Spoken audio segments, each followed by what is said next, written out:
जी good morning दोस्तों, अस्सलाम वालेकुम। क्या हाल चाल हैं। अच्छा दोस्तों, मैं जर्मनी से जो है इस दफ़ा टूर पे निकला हूँ और मेरा जो है पहला पड़ाव है वो है बार्सिलोना में, और बार्सिलोना के बाद मैं जाऊँगा लिस्बन। तो इन दोनों शहरों में घूमेंगे फिरेंगे, खाएंगे पिएंगे और देखेंगे कि कैसा माहौल है। अच्छा, बार्सिलोना में पहले भी एक दफ़ा आ चुका हूँ। तो बार्सिलोना जो है एक बहुत ही ज़बरदस्त किस्म का यूरोप में शहर है। यहाँ का जो मौसम है ना, मौसम को किसी के साथ भी पूरे यूरोप में आप किसी शहर के साथ कम्पीट नहीं कर सकते।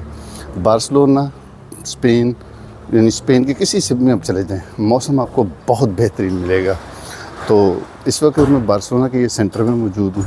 आप देख सकते हैं कि कितनी साफ़ सुथरी बेहतरीन गलियाँ हैं, और टूरिस्टों के लिए बहुत ज़्यादा इन्होंने ख्याल रखा है कि जो टूरिस्ट हैं उनको आला क्वालिटी की सर्विसेज जो है वो प्रोवाइड की जाए। तो बार्सिलोना में जनाबे वाली एक इलाका है जिसका नाम है बादलोना। ठीक है, बादलोना भी जाएंगे। और बादलोना की ख़ास बात यह है कि जो पाकिस्तानी कम्युनिटी है वो बादलोना में सबसे ज़्यादा होती है, और वहाँ पर काफ़ी ज़्यादा रेस्टोरेंट है, पाकिस्तानियों की दुकानें हैं और बहुत कुछ है। आपको हर किस्म की सहूलत वहाँ पे मिल जाएगी।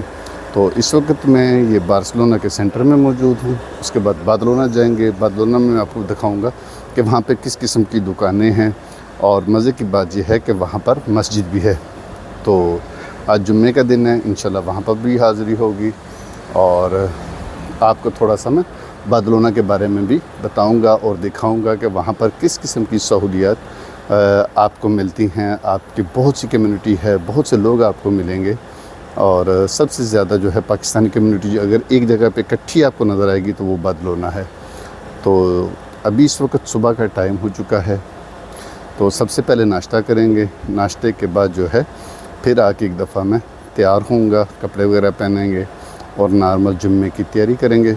और जुम्मे के वक्त फिर मैं आपको वो दिखाऊँगा, बादलोना में मस्जिद भी दिखाऊँगा, और पाकिस्तानी कम्युनिटी के जो मुख्तलिफ़ बिज़नेस हैं वो भी आपको मैं दिखाऊंगा। तो मेरे साथ रहिएगा इस सफ़र में।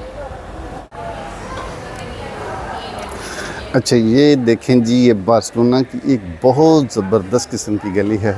ये बालकोन देखें आप, कितनी खूबसूरत बालकोन बनी हुई हैं, और ये गली जो है निस्बतन तंग है, लेकिन ये बार्सिलोना की ख़ासियत है, ख़ुसूसियत है कि आपको ये छोटी छोटी गलियां जो हैं, खूबसूरत गलियां आपको नज़र आएंगी। अच्छा, मौसम के लिहाज से जो है ना, सबसे पहले तो आपको जो है ना मौसम आपने इंटरनेट पे देखते रहना है, और अपने आप को प्रिपेयर करना है कि आपने कैसे कपड़े पहने हैं। क्योंकि अगर आप बूट शूट पहनेंगे तो फिर जनाबे वाली बहुत ज़्यादा आपको गर्मी लगेगी। अच्छा, इस टूर की ना एक ख़ास बात ये भी थी कि जो मैंने एयरलाइन पकड़नी थी, यानी बर्लिन से बार्सिलोना आने के लिए, तो वो स्पेन की एक एयरलाइन है जिसको बोलते हैं वूलिंग। ठीक है, ये भी बिल्कुल सेम रायनेयर की तरह एयरलाइन है, और इसका जो किराया वगैरह है, फिर आपको पता है कि चीप एयरलाइन में इसको गिना जाता है। और मैं ये ज़हन में सोच रहा था कि चलें रायनेयर और वूलिंग का दोनों का कैसा कंट्रास्ट रहता है, यानी एयरलाइन में सहूलतों के लिहाज से कौन सी एयरलाइन ज़्यादा अच्छी होगी। तो मुझे वूलिंग और रायनेयर में कोई फ़र्क नहीं नज़र आया। दोनों ही सस्ती एयरलाइन हैं, अच्छी एयरलाइन है। बस आपको मंजिल पे थोड़े से पैसों में पहुंचा दें तो क्या ही बात है। लेकिन इसके लिए आपको पता है कि टिकट आपको पहले करानी होती है। अगर आप बिल्कुल ऑन टाइम टिकट कराएंगे तो आपको टिकट जो है वो महंगी मिलेगी। तो अगर आपने कुछ अर्सा पहले आपने करवाई है तो फिर आपको वो टिकट सस्ती मिल जाएगी।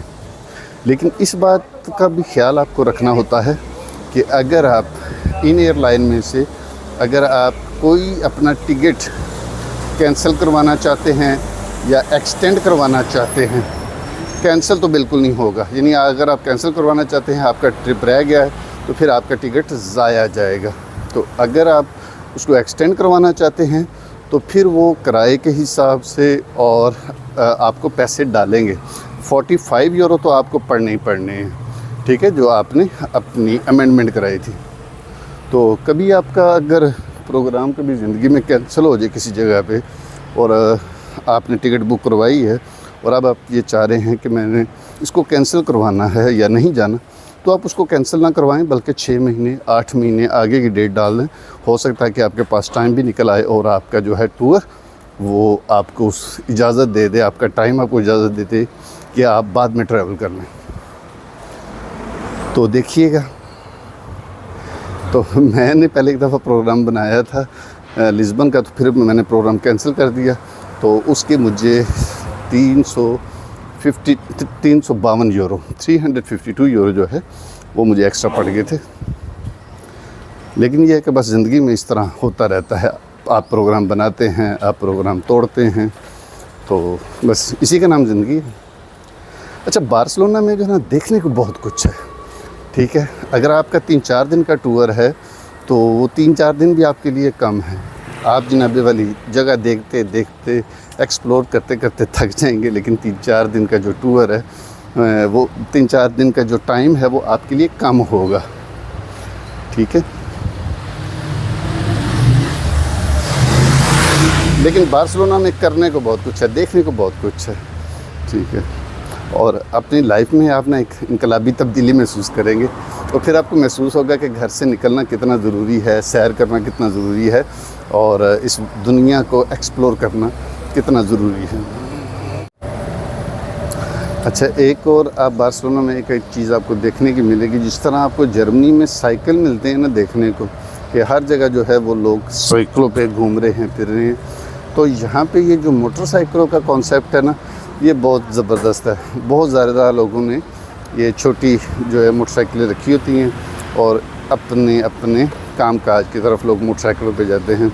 और ये इनकी मोटरसाइकिल रखने की बात समझ में भी आती है कि लोग पर मोटरसाइकिल क्यों रखते हैं। एक तो यहाँ का मौसम बहुत अच्छा है, आपको अलाउ करता है कि आप जो है उस मौसम के लिहाज से आप मोटरसाइकिल पे ड्राइव कर सकते हैं।